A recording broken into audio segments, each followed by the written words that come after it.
ರಾಜ್ಯದಲ್ಲಿ ಎನ್ಡಿಎ ಸರ್ಕಾರ ಅಸ್ತಿತ್ವಕ್ಕೆ ಬರ್ತಾ ಇರೋದು ನಿಶ್ಚಿತವಾಗ್ತಾ ಇದ್ದಂತೆ ಕರ್ನಾಟಕ ಬಿಜೆಪಿಯಿಂದ ಈ ಬಾರಿ ಯಾರಿಗೆ ಸಚಿವ ಸ್ಥಾನ ಅನ್ನೋ ಲೆಕ್ಕಾಚಾರ ಆರಂಭವಾಗಿದೆ.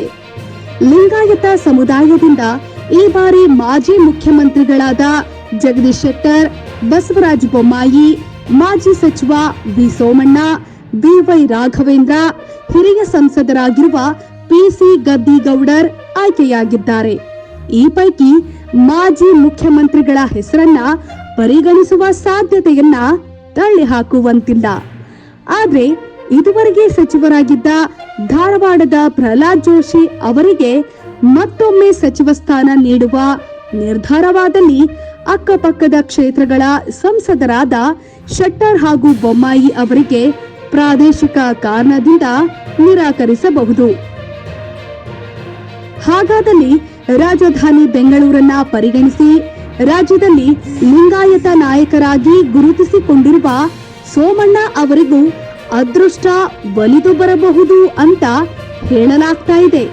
ಸಂಸದರ ಹಿರಿತನವನ್ನೇ ಪರಿಗಣಿಸೋದಾದ್ರೆ ಗದ್ದಿಗೌಡರ್ ಅಥವಾ ರಾಘವೇಂದ್ರ ಅವರಿಗೂ ಅವಕಾಶ ಕಲ್ಪಿಸಬಹುದು ಅಂತ ಹೇಳಲಾಗ್ತಾ ಇದೆ.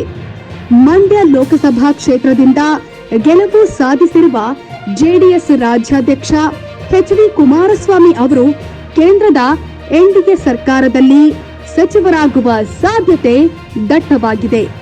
ಎನ್ಡಿಎ ಪಾಲುದಾರ ಪಕ್ಷವಾಗಿರುವ ಜೆಡಿಎಸ್ ಕರ್ನಾಟಕದಲ್ಲಿ ಬಿಜೆಪಿ ಜೊತೆ ಸ್ಥಾನ ಹೊಂದಾಣಿಕೆ ಮಾಡಿಕೊಂಡು 2 ಸ್ಥಾನಗಳನ್ನ ಗಳಿಸಿದೆ. ಮೇಲಾಗಿ ಹಲವು ಕ್ಷೇತ್ರಗಳಲ್ಲಿ ಬಿಜೆಪಿಯ ಗೆಲುವಿಗೆ ಸಹಕಾರಿಯಾಗಿದೆ. ಈ ಹಿನ್ನೆಲೆಯಲ್ಲಿ ಜೆಡಿಎಸ್ಗೆ 1 ಸಚಿವ ಸ್ಥಾನ ಸಿಗೋ ನಿರೀಕ್ಷೆ ಇದ್ದು ಕುಮಾರಸ್ವಾಮಿ ಅವರಿಗೆ ಒಲಿಯಲಿದೆ ಅಂತ ಮೂಲಗಳು ತಿಳಿಸಿದೆ. ಕುಮಾರಸ್ವಾಮಿ ಅವರಿಗೆ ಸಚಿವ ಸ್ಥಾನ ನೀಡೋ ಬಗ್ಗೆ ಚುನಾವಣೆಗಿಂತ ಮೊದಲೇ ಪ್ರಸ್ತಾಪವಾಗಿತ್ತು ಎನ್ನಲಾಗಿದೆ.